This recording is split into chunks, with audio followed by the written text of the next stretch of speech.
उन्होंने सिपाही का नाम भी बताया। सालार ने यह मसला सूडान के हुक्मरान के आगे रखा। उसने सलीबी मुशीरों को बताया। इन सलीबियों ने मशवरा दिया कि खामोश हो जाओ, मुसलमानों पर फौजकुशी की हिमाकत न कर बैठना। उन्हें किसी अच्छे तरीके से दोस्त बनाने की कोशिश करो। ज्यादा से ज्यादा ये कार्रवाई करो कि इस सिपाही को खुफिया तरीके से कत्ल करा दो, ताकि मुसलमानों को पता चल जाए कि हमारे हाथ हर जगह पहुंच सकते हैं। अगर इसहाक तुम्हारी शर्त तस्लीम नहीं करता तो किसी और सूडानी मुसलमान कैदी को कायल करो। इसहाक पर तशद्दुद जारी रखो। इसहाक को एक बार फिर तशद्दुद के शिकंजे में जकड़ लिया गया। अब तो सालार उससे अपने कमांडर के कत्ल का इंतकाम भी लेना चाहता था। उसे इतनी दरिंदगी का तख्ता मश्क बना दिया गया जितना इंसानी तसव्वुर से बाहर था। रात के वक्त वो बेहोश हो गया और उसे कोठड़ी में फेंक दिया गया। होश में आया तो कोठड़ी में अंधेरा था। बाहर एक मशल जल रही थी। इसहाक ने हाथ एक तरफ किया तो हाथ किसी के जिस्म पर लगा। उसे याद आ गया कि ये वही लाश है जो पहले दिन से उसके साथ है, मगर उसे ऐसा लगा जैसे लाश सांस ले रही हो। ये उसके दिमाग की खराबी ही हो सकती थी। उसके जिस्म की हालत ये हो गई थी कि उठने के काबिल नहीं रहा था। लाश ने हरकत की। इसहाक ने चौंक कर देखा, चेहरे पर नजर डाली। ये लाश नहीं थी, कोई जिंदा इंसान था और ये कोठड़ी कोई और थी। दूसरा आदमी भी शायद बेहोश था। वो आहिस्ता आहिस्ता होश में आया और उसने आंखें खोल दी। इसहाक बड़ी मुश्किल से उठा और पूछा, तुम कौन हो? उमरू दरवेश, उस आदमी ने मरी हुई आवाज में कहा। ओ, उमरू दरवेश, इसहाक ने हैरान होकर कहा। मैं इसहाक हूं। वो एक दूसरे को अच्छी तरह जानते थे। उमरू दरवेश भी सलाहुद्दीन अय्यूबी की फौज के एक दस्ते का कमांडर था। वो भी उन्हीं मुसलमान कबीलों में से था जो सूडानी होते हुए सूडान की फौज में भर्ती नहीं होते थे। उमरू दरवेश भी जंगी कैदी हो गया था। इसहाक का नाम सुनकर उठ बैठा। तुम्हें क्या कहते हैं? इसहाक ने पूछा। कहते हैं कि आलिम के रूप में अपने इलाके में जाओ, उमरू दरवेश ने जवाब दिया, और लोगों के दिलों में सलाहुद्दीन अय्यूबी के खिलाफ दुश्मनी पैदा करो। कहते हैं कि हम तुम्हें तरीके बताएंगे और तुम्हें शहजादों की तरह रखेंगे, और जिस लड़की को पसंद करोगे वो तुम्हारे साथ रहेगी। उमरू ने पूछा, तुमसे क्या मनवाना चाहते हैं? कहते हैं अपने तमाम कबीलों को सूडान का वफादार बना दो। इसहाक ने जवाब दिया। इसके एवज मुझे मुसलमानों के इलाके का अमीर बनाने का वादा करते हैं। ये मुसलमानों की अलग फौज बनाना चाहते हैं। मुझे मालूम हो गया था कि तुम्हें बहुत तकलीफें दे रहे हैं। उमर दरवेश ने कहा, मालूम नहीं हमें एक ही कोठड़ी में क्यों बंद कर दिया है। शायद इसमें कोई बेहतरी होगी। मैं चाहता था कि तुम मुझे मिल जाओ। मैंने एक तरीका सोचा है, उस पर अमल करने से पहले मैं तुमसे इजाजत लेना चाहता था। अच्छा हुआ तुम मिल गए। क्या तरीका सोचा है? तुमने देख लिया है कि ये लोग हमें छोड़ेंगे नहीं। उमरू दरवेश ने कहा, हम अजियतें कब तक बर्दाश्त करेंगे? आज नहीं तो कल मर जाएंगे। यहाँ और कई सूडानी मुसलमान कैद हैं, कोई ना कोई उनके जाल में आ जाएगा। मैं डरता हूं कि हमारे चंद एक साथियों को ये वरगला कर हमारी कौम में तफरका डाल देंगे। एक सूरत यह है कि तुम इनकी शर्त मान लो, इस बहाने आजाद हो जाओ और अपने इलाके में जाकर कुछ भी ना करो। रात के अंधेरे में मिस्र को निकल जाओ, तुम्हें जिंदा रहना चाहिए। दूसरी सूरत यह है कि मैं इनकी बात मान लूं, ये मुझे जो सबक पढ़ाना चाहते हैं वो पढ़ लूं, उनका बताया हुआ बहरूप धार लूं और अपने तमाम कबीलों का खबरदार कर दूं कि वो सूडानियों के किसी चक्कर में ना आ जाएं। अगर मैं इनका साथी बन गया तो मैं तुम्हें यहां से निकालने की कोशिश करूंगा। यह भी तो हो सकता है कि सूडानी हमारे इलाके पर हमला कर दें। इसहाक ने कहा, हमारे लोग इतनी जल्दी हथियार डालने वाले तो नहीं, लेकिन फौज की ताकत इतनी जल्दी खत्म नहीं होती। फौज आखिर फौज है, हमें कुर्बानी देनी पड़ेगी। उमरू दरवेश ने कहा, हम मिस्र से छापा मारों की मदद हासिल कर सकते हैं। फिलहाल जरूरत यह है कि हम दोनों में से एक आदमी बाहर निकल जाए। अगर हम दोनों इकट्ठे इनकी शर्त मानकर निकल जाएं तो और ज्यादा बेहतर है। मैं यहीं रहूंगा। इसहाक ने कहा, तुम इन्हें धोखा दो। अगर हमने इकट्ठे इनकी बात मान ली तो उन्हें शक होगा। ये समझ जाएंगे कि हमने रात एक कोठड़ी में रहकर कोई मंसूबा तैयार किया है। मैं सख्तियां बर्दाश्त करता रहूंगा, तुम निकल जाओ। सुबह तुलू होते ही कोठड़ी का दरवाजा खुला। एक सिपाही ने इसहाक को बर्ची चुभोई और उसे उठाकर धक्के देता अपने साथ ले गया। कोठड़ी का दरवाजा फिर बंद हो गया। थोड़ी देर बाद सूडानी फौज का एक ओहदेदार आया। उसने सलाखों में से उमर दरवेश से पूछा, अगर तुमने आज इनकार किया तो तसव्वुर नहीं कर सकते कि तुम्हारे जिस्म का क्या हाल होगा। हम तुम्हें मरने नहीं देंगे। तुम इस दुनिया में दोज़ख देख लोगे। हर रोज मरोगे, हर रोज जियोगे। मुझे किसी अच्छी जगह ले चलो। उमरू दरवेश ने कहा, मेरे जिस्म को जरा सा सुकून आने दो। यहां मैं कुछ भी नहीं सोच सकता। मैं तुम्हें जन्नत में बिठा सकता हूं। सूडानी ओहदेदार ने कहा, तुम्हें जन्नत की परियों में बिठा दूंगा और अगर वहां भी तुमने इनकार किया तो जितने दिन जिंदा रहोगे पछताते रहोगे। हमें रो रो कर कहोगे कि मैंने तुम्हारी शर्त मान ली है, तो भी हम तुम पर एतबार नहीं करेंगे। वो कर्राह रहा था, उसकी आंखें पूरी तरह खुलती नहीं थीं। उसने सरगोशी सी की, ऐसा नहीं होगा, मुझे कहीं ले चलो और बताओ कि मुझे क्या करना है। उसे उसी वक्त ले गए और वैसे ही खुशनुमा कमरे में जा रखा जैसा इसहाक को दिया गया था। थोड़ी देर बाद एक तबीब आ गया। उसने उसके जिस्म का मुआयना करके उसे दवाएं पिलाईं, उसे आला किस्म का खाना खिलाया गया।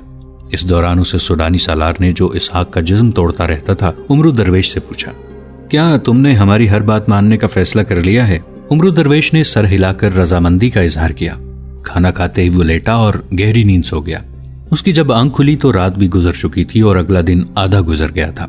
वो बहुत दिनों से कैद खाने के तहखाने में अजियतें बर्दाश्त कर रहा था। जिस्म बहुत हद तक सूख गया था, हड्डियां दुख रही थीं। इतने नर्म गुदाज बिस्तर पर इतनी लंबी नींद से उसके जिस्म में सेहत के आसार नजर आने लगे। उसे दवाइयां दी गईं और उसे बादशाहों वाला खाना खिलाया गया था। उसकी आंख खुली तो उसके सामने एक लड़की खड़ी मुस्कुरा रही थी। वो बहुत ही खूबसूरत लड़की थी। उसके बाल रेशमी थे और खुले हुए। उसके कंधे, बाजू और सीने का कुछ हिस्सा उरियां था। उमरू दरवेश फौजी था, जंगलों में पैदा हुआ और फौज में उसकी उम्र मैदान जंग में गुजर रही थी। इस लड़की को उसने ख्वाब समझा, लेकिन लड़की ने आगे होकर उसके सर पर हाथ फेरा तो उसे यकीन आया कि यह ख्वाब नहीं। लड़की बाहर चली गई और तबीब को बुला लाई। तबीब ने उसे देखा और दवाई पिलाकर चला गया। फौरन 2 सलीबी आ गए। वो सूडानी जबान रवानी से बोलते थे, तकरीबकारी के माहिर मालूम होते थे। उन्होंने उमर दरवेश को इस मुहिम के लिए तैयार करना शुरू कर दिया कि वो अपने इलाके में जाकर ये नहीं बताएगा कि वो कैद में रहा है, बल्कि ये बताएगा कि मैदान जंग में उसे एक बुजुर्ग मिले थे जिन्होंने उसे कहा था कि मिस्री फौज का सूडान पर हमला मिस्र के लिए महंगा साबित होगा। मुसलमानों के लिए बेहतर यह है कि सूडान का साथ दें, वरना तबाह हो जाएंगे। सलीबियों ने उसे ये भी बताया कि वो मजजूब आलिम के भेस में मुसलमानों के दिलों में सलाहुद्दीन अयूबी और मिस्र की हुकूमत के खिलाफ नफरत पैदा करेगा। उमरू दरवेश खंदा पेशानी से रजामंद हो गया। उसी वक्त उसकी ट्रेनिंग और रिहर्सल शुरू हो गई। शाम के बाद उसके आगे लड़कियों ने खाना चुना। शराब भी रखी गई जो उसने कबूल न की। खाने के बाद जब लड़कियां दस्तरखान समेट कर ले गईं तो एक और लड़की शबखाबी के लिबास में आ गई। उसका जिस्म नीम उरियां और चाल ढाल इश्तियाल अंगेज थी। तुम क्यों आई हो? उमरू दरवेश ने लड़की से पूछा। आपके लिए, लड़की ने जवाब दिया। मैं आपके पास रहूंगी। तुम्हारा नाम क्या है? मिशी, लड़की ने जवाब दिया और उसके पलंग पर बैठ गई। मिशी, उमरू दरवेश ने कहा, मुझे तुम्हारी जरूरत नहीं, तुम चली जाओ। मैं हुक्म लेकर आई हूं कि मुझे आपके साथ रहना है। मुझसे ये लोग जो बात मनवाना चाहते थे वो मैंने मान ली है। उमरू दरवेश ने कहा, अब मुझे तुम जैसे हसीन फरेब की कोई जरूरत नहीं। मैं जानती हूं, मिशी ने कहा, आपके मुतालिक मुझे सब कुछ बता दिया गया है। मैं इनाम के तौर पर आई हूं। मुझे ये भी मालूम है कि आपको मेरी जरूरत है। सिपाही जब मैदान जंग से आते हैं तो उनकी रूह औरत की तलबगार होती है। मैं हारा हुआ सिपाही हूं, उमरू दरवेश ने कहा। मेरी रूह मर गई है। मुझे अपने जिस्म से नफरत हो गई है। मुझे इसकी किसी भी जरूरत का एहसास नहीं रहा। कैद खाने में उबले हुए पत्ते खाता रहा तो भी मुतमईन रहा। यहाँ इतने अच्छे खाने खाए हैं तो भी मुतमईन हूं, लेकिन खुश नहीं हूं। मैं शिकस्त खुर्दा हूं। लड़की हंस पड़ी जैसे किसी ने जलतरंग छेड़ दिया हो। शराब के 2-4 घूंट आपको मसरतों से मालामाल कर देंगे, लड़की ने कहा। हलक से उतर जाए तो मुझे देखना, मुझ में आपको फूलों का हुस्न नजर आएगा। मेरी मजबूरी यह है कि मैं मुसलमान हूं, उमर दरवेश ने कहा। हम इस्मतों से खेला नहीं करते, इस्मतों की हिफाजत किया करते हैं। सिर्फ मुसलमान लड़कियों की इस्मतों की हिफाजत करते होगे, लड़की ने कहा। मैं मुसलमान नहीं और तुम इस्मत वाली भी नहीं, उमर दरवेश ने कहा। फिर भी मेरा फर्ज है कि तुम्हारी इस्मत का ख्याल रखूं। लड़की मुसलमान हो या किसी और मजहब से ताल्लुक रखती हो, अपनी कौम की हो या अपने दुश्मन की, मुसलमान अगर ईमान का पक्का है तो उसकी इस्मत की हिफाजत करेगा। तुम तमाम रात मेरे पास बैठी रहो, सुबह सबको बताती फिरोगी कि रात एक पत्थर के पास बैठकर गुजारी है। क्या मैं खूबसूरत नहीं? लड़की ने पूछा। तुम जैसी भी हो मेरे किसी काम की नहीं, उमर दरवेश ने जवाब दिया। मैं तुम्हारे काम आ सकता हूं। अगर तुम इस जलील जिंदगी से आजाद होना चाहो तो मैं तुम्हें जान पर खेलकर यहां से निकाल ले जाऊंगा और किसी शरीफ घराने में आबाद कर दूंगा। आपसे पहले भी यहां एक शख्स आया था, मिशी ने कहा। वो भी आपकी तरह बातें करता था। वो भी सूडानी मुसलमान था। मैं आपकी ये बात नहीं मान सकती कि चूंकि आप मुसलमान हैं इसलिए आप औरत में दिलचस्पी नहीं लेते। मैंने मिस्र के कई मुसलमान देखे हैं, वो औरत को देखकर भूखे दरिंदे बन जाते हैं। मैं 3 ऐसे मुस्लिम मुसलमान बता सकता जिन्हें मैंने और शराब की सुराही ने गद्दार बनाया है। वो कैसे मुसलमान हैं? वो ईमान फरोश हैं। उमरू दरवेश ने कहा, तुम बातें कर रही हो तो मैं तुम्हारे चेहरे पर और तुम्हारी आंखों में तुम्हारी माँ और तुम्हारे बाप की झलक देखने की कोशिश कर रहा हूं। वो कहाँ हैं? जिंदा हैं?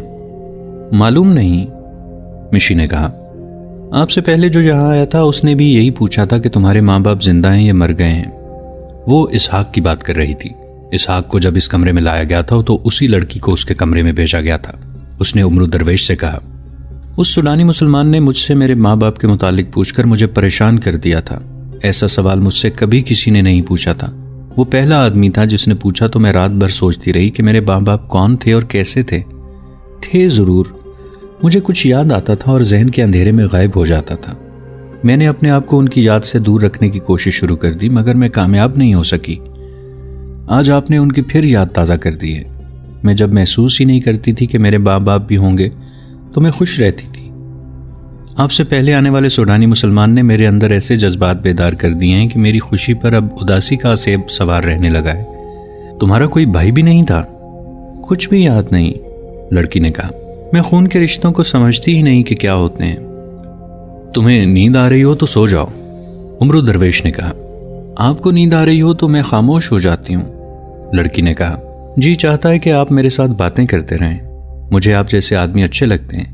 मैं जिस आदमी के साथ कुछ वक्त गुजरती हूँ उससे मुझे नफरत हो जाती है। मुझे मुस्कुराना पड़ता है।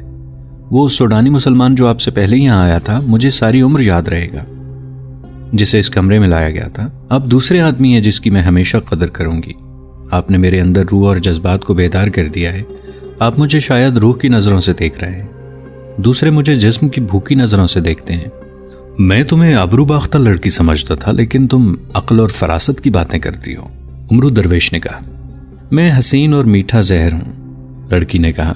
पत्थरों को मोम करने की मुझे तरबियत दी गई है। मैं कोई सीधी सादी लड़की नहीं। जाबिर हुक्मरान की तलवार अपने कदमों में रखवा सकती हूँ और आलिमों के मुंह फिर सकती हूँ, मगर अपने आप को वो मोम समझने लगी हूँ जो जरा सी हरारत से पिघल जाता है, किसी पत्थर को पिघला नहीं सकता। ये मेरी बातों का असर नहीं, उमरू दरवेश ने कहा।